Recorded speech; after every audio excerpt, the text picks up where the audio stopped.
Hey everybody, welcome to Neil Talks. My name's Neil and it's time to talk Fringe. I'm having a really cool time with the show so far, guys. We're not only are we getting into the weird case of the week vibe and really establishing the dynamic between Walter and Peter and Olivia, the core team, and Astrid. Don't get me wrong, Astrid too. What I'm really enjoying is all these hints about the pattern and massive dynamics involvement in it, how a lot of Walter's early research seems to be related to it in some way or another.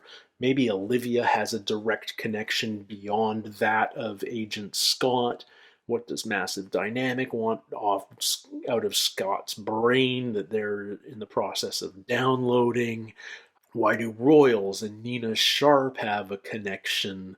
And what is that connection? And we're not supposed to trust Royals, but I've got a funny feeling he's going to end up being the good guy, and Charlie's going to be the one who betrays us in the end because Charlie's just like too good a boss right now, or not. I might be way off. These are all just this is my meta analysis of the first three episodes. But I'm intrigued. There's a ton of foundation laying that's happening in these episodes, and yet each one is a fun story within itself as well. I love the pseudoscience, the fringe science as it's called. What Walter's such a interesting character. It literally does feel like he's sort of got certain parts of his empathic brain either turned off or surgically removed. He's all about the scientific result, and I mean that kind of character can either be incredibly scary or oddly endearing, and he's on the tightrope right now. I don't know which way he's going to fall. There's moments where it's very endearing and other times where it's horrifying because he just doesn't really seem to weigh the human cost of any of his decisions. But John Noble's playing the heck out of him, and I'm really, really enjoying his performance so far. Peter's got a mysterious past that we're hinting at but not learning anything about. We know that there is some medical history that isn't part of his records. Dad knows about, but Olivia has no clue. That's been hinted at. We know that there was some mysterious man in the diner that was taking photos of him early last episode, and when Peter confronted him, the guy said something along the lines of, "You're supposed to report in," which makes me think he's a spy for somebody or some agency or something along those lines. Maybe oftentimes hints like that seem more nefarious than they actually are, and they're supposed to make us start distrusting certain characters, and usually it's a red herring, but it can go in any way. It gets us thinking. It makes us wonder. It makes us nervous. It's the same with when we get this clandestine meeting between Royals and Nina at the end of last episode. It's like these two people aren't supposed to know each other, and yet they're basically friendly debating about which one of them gets to have Olivia on their team because Olivia is somehow super important to the pattern. How? We don't know. But again, hints.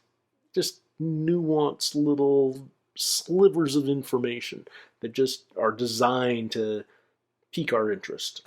And it's really cool storytelling because of that. I'm really enjoying it so far. I'm excited for another episode. So let's jump into that one right now. This is episode 4 of season 1, and it's called The Arrival. Roast beef sandwich on a roll. Meat raw as possible. I thought it was No-Ho Hank for a second. No ice. Do you have jalapenos? I think he does. 11 of those, please. 11 On the side. jalapenos on the 11. What a bizarre order. There's something about people who write without looking at the paper that freaks me out. Old school watch. Old school binoculars, old school hat. This guy's like straight out of the 30s. Or the 50s. 50s. Except there's some high tech in those binoculars. Oh, he's writing backwards and in code. That language, is that like Korean or something? No. Hieroglyphic? He wants room temperature raw meat on his sandwich. And he likes things spicy. Very spicy. I mean, don't get me wrong. Tabasco's fine, but... What's up with this dude? That's not 11 jalapenos. That's barely one jalapeno put together.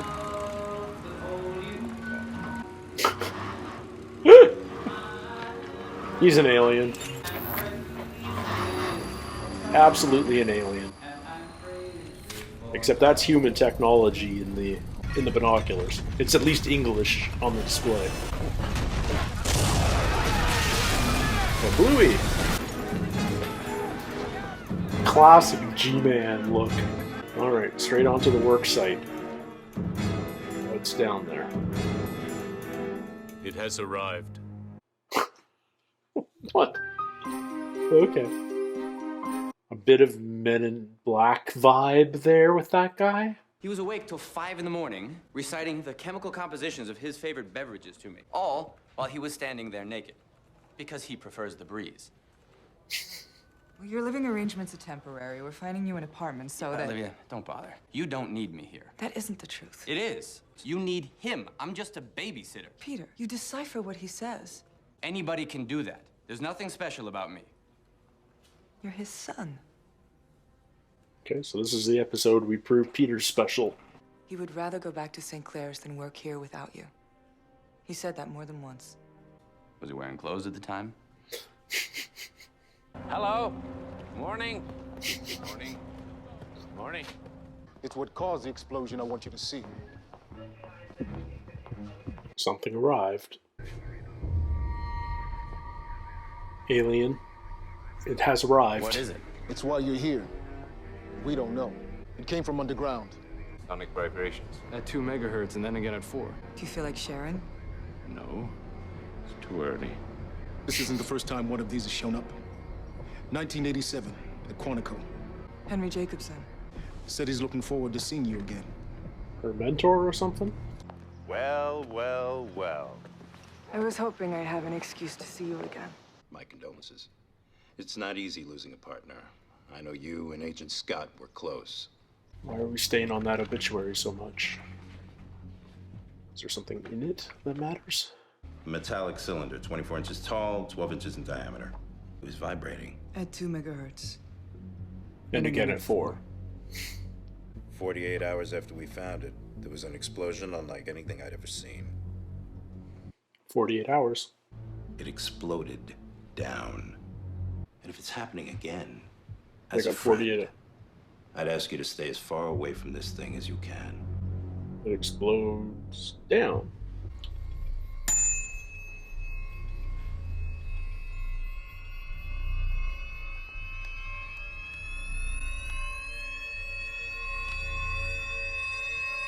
Is it making that noise, or is that just the soundtrack?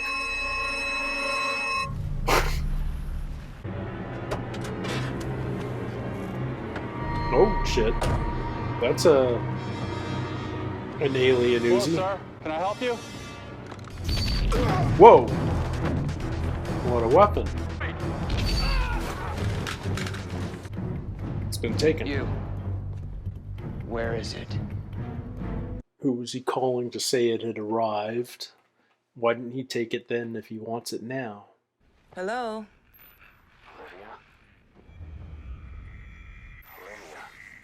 John? What? Is that John's voice? Seriously? We have no record of any calls in the last 3 hours. Oh, Is okay, she thank just you. dreaming it? Huh. I sure hope that a gigantic metallic suppository is not the pinnacle of human achievement. What is it? Not human. They got a dot matrix printer. If I tried reverse psychology, would that work? The cylinder could be any number of things, none of which I am prepared to discuss. Great. Well, I am glad I stuck around for this. Bald guy. No. Who is he? One thing I can do that I've always been able to do. That game, concentration, connecting things, putting them I'm the together. opposite of this because she's good at the face. See? She has zero face 2 weeks ago at blindness. the hospital. At the hospital. That's him. Can I help you? Uh-oh. Is this a fatal weapon? It's the same guy, and he And looks the same. he was in Brooklyn He was too, there with obviously. us. Come with me. He knows who he is. Are these all photos of the one guy? Took us a year to spot him. You did it in 3 weeks. Who is he? We refer to him as the Observer. The But what he Observer. wants and why he's there, we don't know. And he was there the other day, in New York at the construction site. He's always facing camera, dead on. Not always, but in a lot of those shots. It's like he knows he's being watched. The team at the warehouse is dead. What? Who did it? I don't know, but we're moving that thing to a secure facility. I'm on The my bald way. man. Got it. The Observer. Walter, Someone comfort. why would you ask that? Have they Yes. the aluminum foil right now to shield the frequencies of the cylinder? Go now! I'm gonna go Get him the get you. frickin' aluminum foil. And then when If you see a chance to get me a root beer float, that would be wonderful. Frickin' Walter. see what I can do. Would you be a lamb and get me that syringe?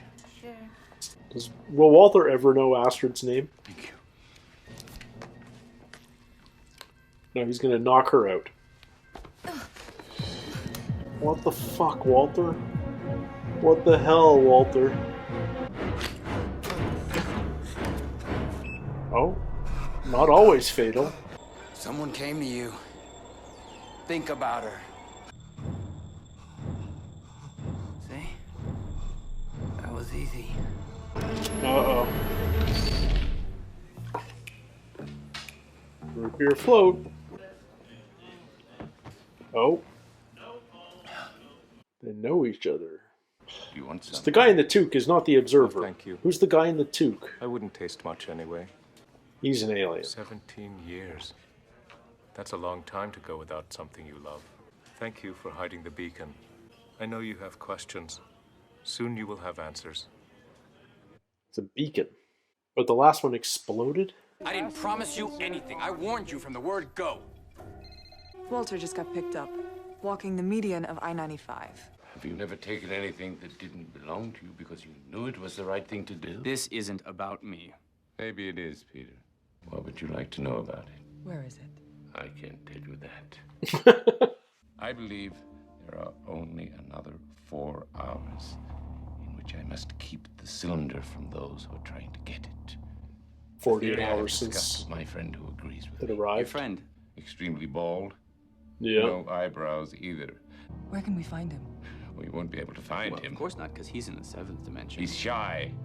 He just observes. Walter, you haven't talked to this man. You've seen him in Olivia's photographs, so cut out the gibberish and just tell us where the cylinder is. Must you always be so small-minded?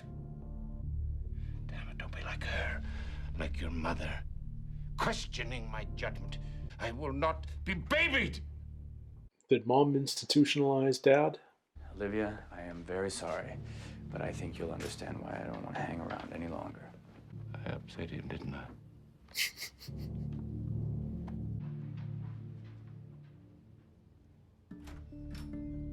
I love that frame.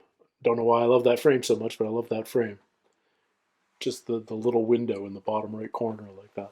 Walter's saying he knows him. I'm saying he's not cooperating. Why is he going through files? Well, guess what? I'm calling this time to ask for a favor, too. No, I need some work. Okay.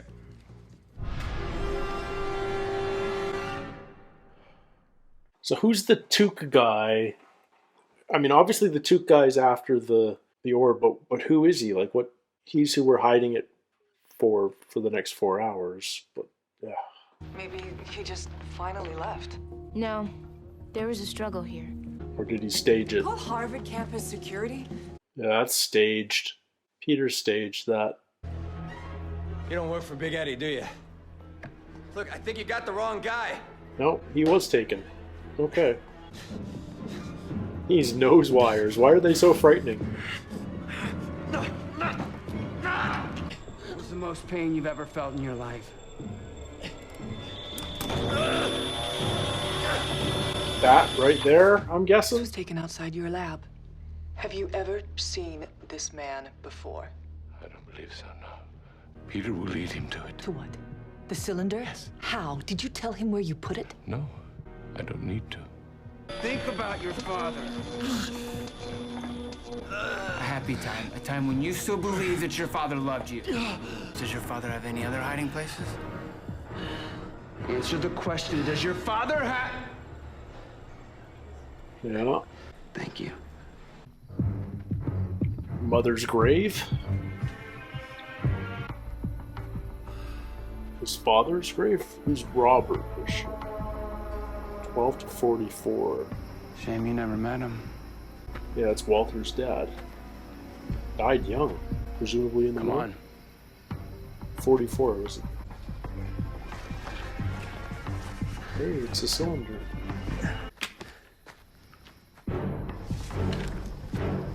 December 11th. Okay, so it's not D-Day or something, but it could easily have been.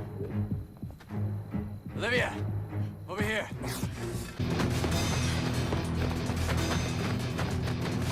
It's very light metal. Not that matters, but that's solid metal. And he's just run with it like it's a football. He's not dead. He's not dead. Subdue him. Where are we on that 4 hours? He's not dead. Yeah. It just went down. Probably don't look down the hole that the missile-shaped cylinder just decided to self-bury itself in. Subdue your guy before he, like, miraculously disappears. Departure on schedule. Oh? You know what it is, don't you? Why is it here? Why now? Who are you? What? Do you really know my father? Did you talk to him this afternoon? Are you his friend?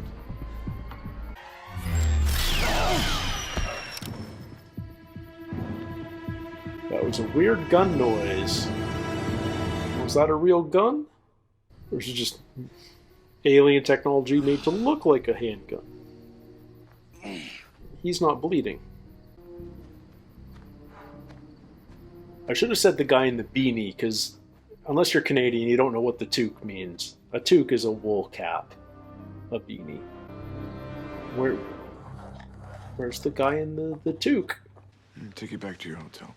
If you don't mind, there's something I'd like to do first. We're going to apologize to Astrid. I never intended to harm you. I was simply doing what was necessary to protect us all. That's not what counts as an apology, Walter.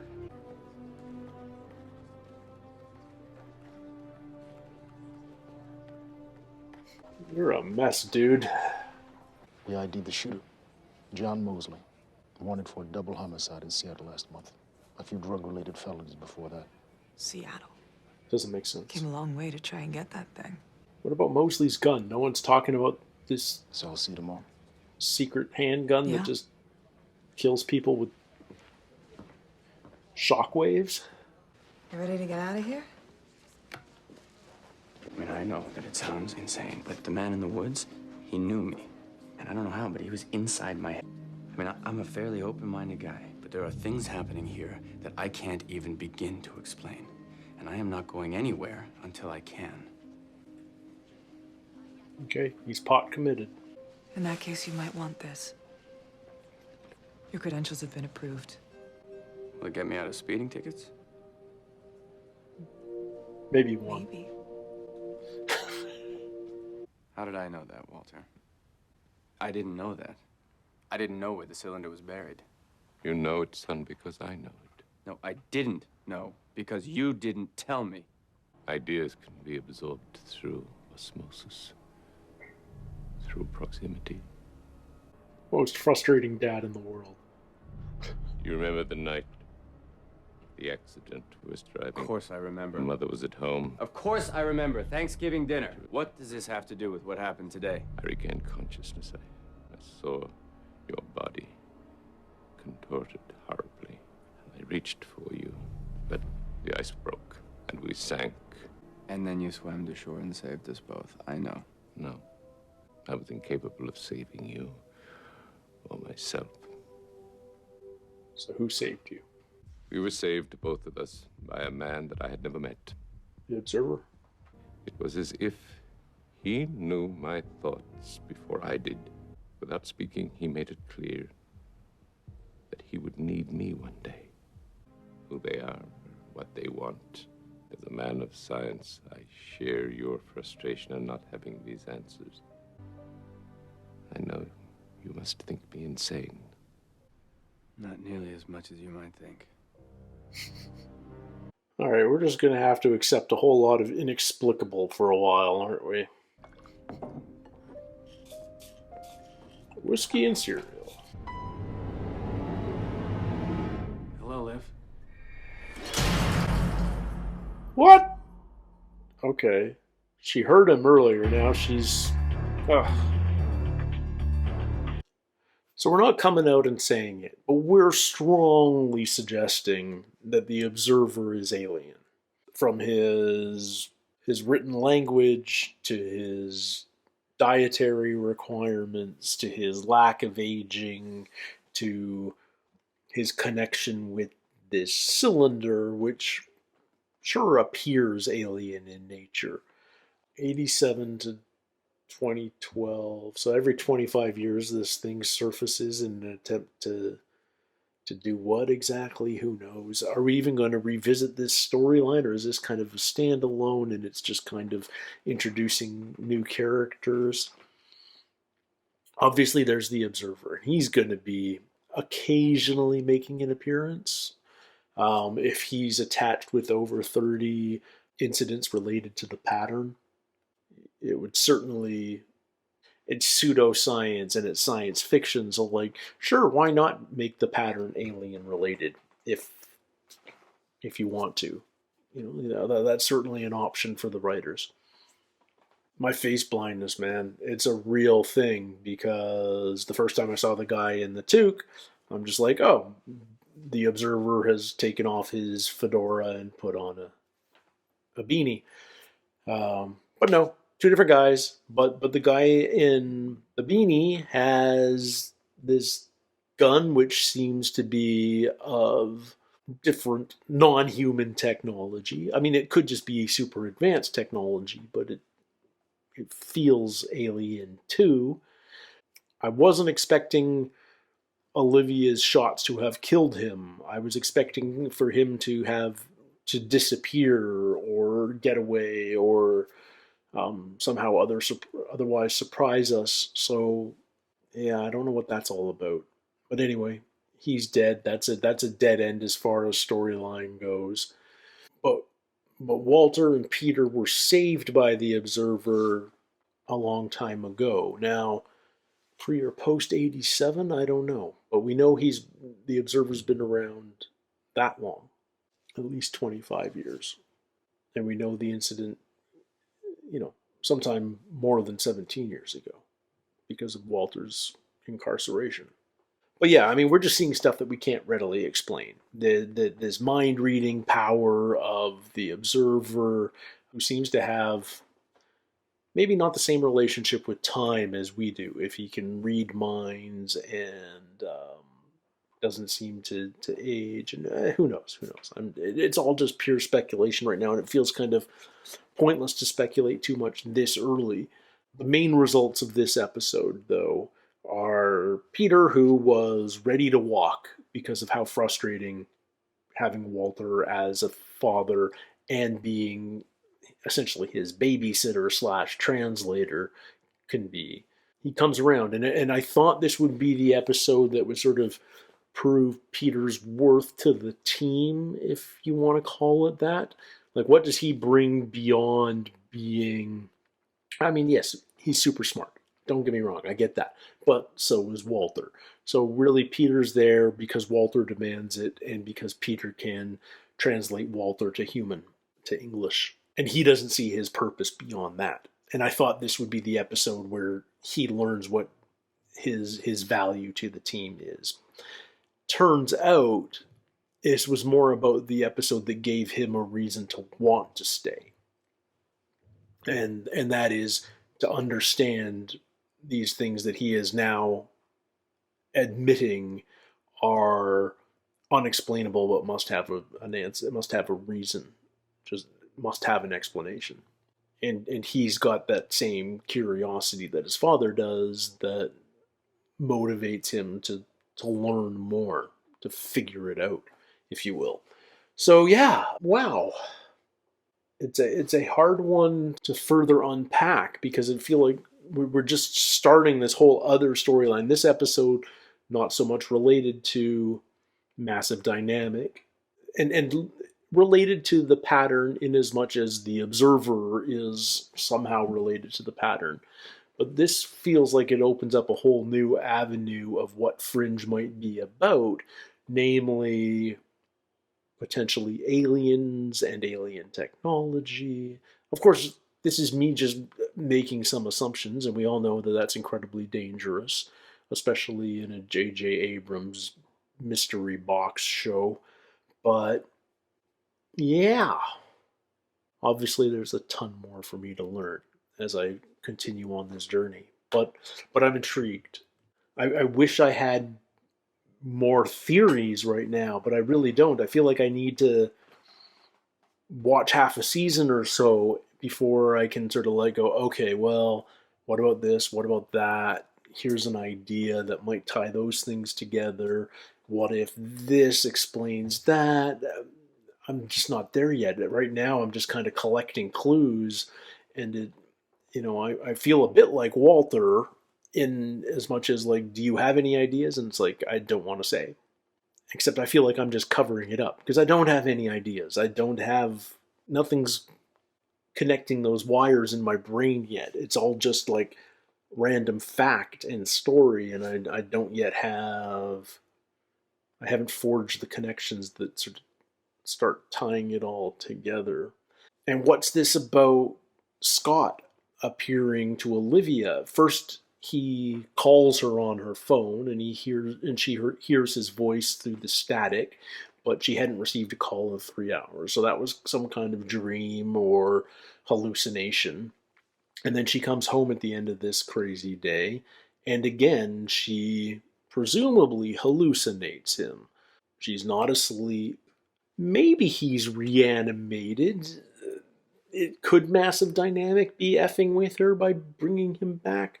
Or have they created a clone? Or is this an android uploaded with Scott's personality? Because we know Massive Dynamic downloaded his brain. So have they recreated Scott in more mechanical form? I don't know. I'm just spitballing here. But obviously that's going to go somewhere. Normally when a character dies in the pilot, you go, okay, they were there just to get the ball rolling. They're a trigger character, but you don't assume that they're going to become a regular in the cast. And yet, here we go, Agent Scott, still making appearances episodes later, and we're not done with him yet. So, what does he know? What does Massive Dynamic want to know about him? Who was he working for? Was he working for the people who are responsible for the pattern? That was alluded to in the pilot. But what does that mean? I don't know.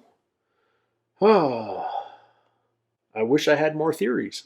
I wish I had more ideas. But I guess I just have to watch more episodes. Anyway, thank you guys for listening to me ramble. I'm enjoying this. I'm enjoying this a lot. My brain's going to be taxed on this one. I can tell. But yeah, thank you for spending a little time here today on Neil Talks. It's greatly appreciated. I'd love to hear your thoughts and comments about this episode and my reaction. Don't forget to like and subscribe if you haven't already.